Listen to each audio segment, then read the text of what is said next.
lovely people, and welcome to Stress Series Shorts. This is the fourth video in the series on how we can use resilience skills to make us less susceptible to stress and to not get so wound up by the hassles which we cannot control.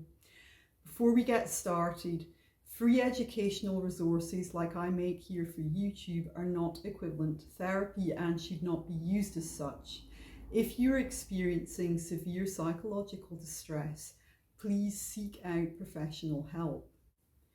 If we can't control the dire circumstances that we're facing, we do have the capacity to lessen the intensity of our anxiety and despair by changing our internal narratives, our stories in the world, and in contrast to an external locus of control, which is believing in luck or fate, it's going to result in a better outcome if we think we have control. A strong internal locus of control is important because individuals with a strong internal locus of control tend to interpret circumstances as being within their ability to control. They're more confident in their ability to influence the future, and so they're more resilient in the face of extreme circumstances. They're more likely to act.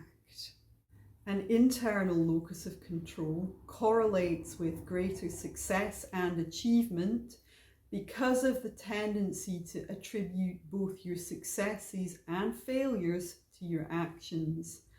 And it gives students, athletes, business people, and even parents a reason to review their actions, identify where they could improve, and take action.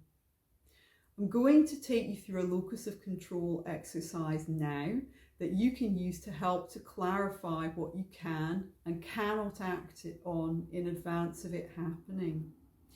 So that when something comes up that you can't act on, you remind yourself, there's nothing I can do about this, it's not my concern.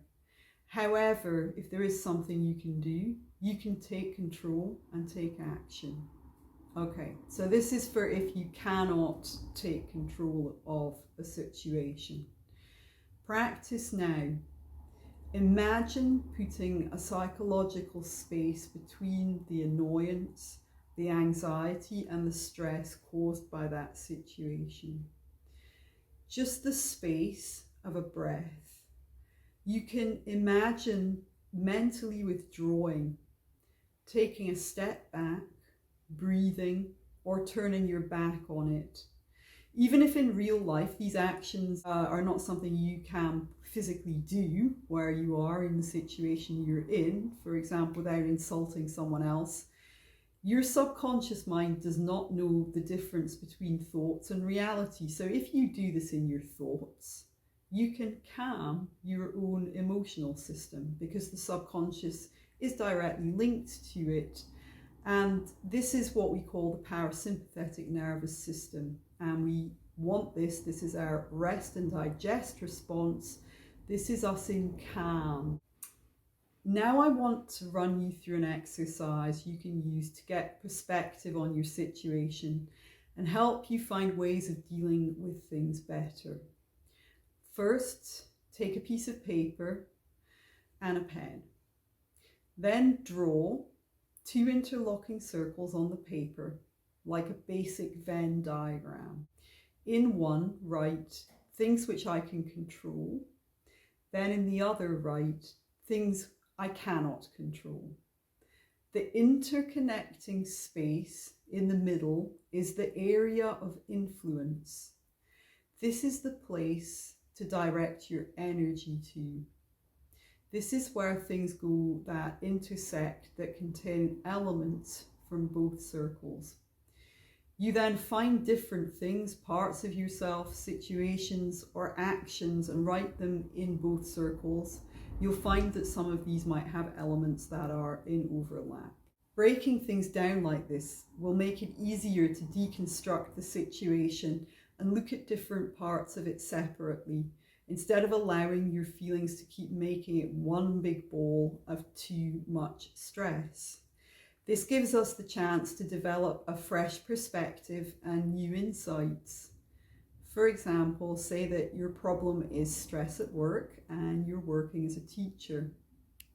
Under things I cannot control, you might write who my students are, what time the lessons happen or the frequency of the lessons, who my co-workers are.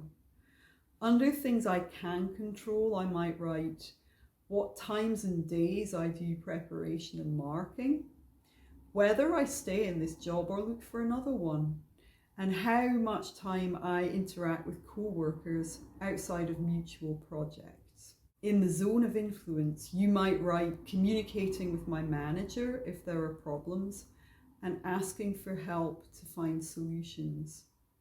How the class is run and which students work together in groups.